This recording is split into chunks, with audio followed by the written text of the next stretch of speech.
The first watch night service in 1862 can be traced back to gatherings also known as Freedom's Eve.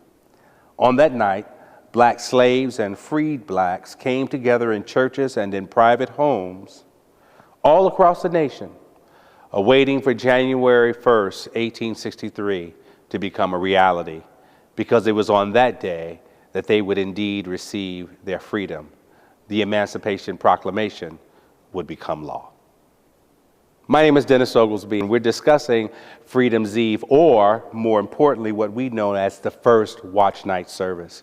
It was at the stroke of midnight, January 1st in 1863, when blacks freed and enslaved everywhere fell on their knees, began to praise God and celebrate that they were finally free.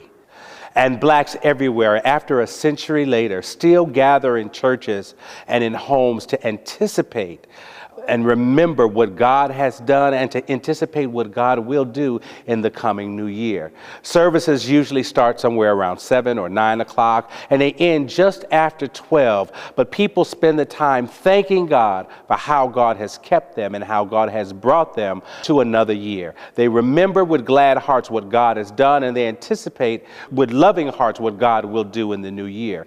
And this is still a celebration that we carry out today. Some people come to church at first just to visit, but when they get involved in the service, they can't help but make it an annual event. What a wonderful way to start off a new year, by celebrating what God has done and anticipating what God will do.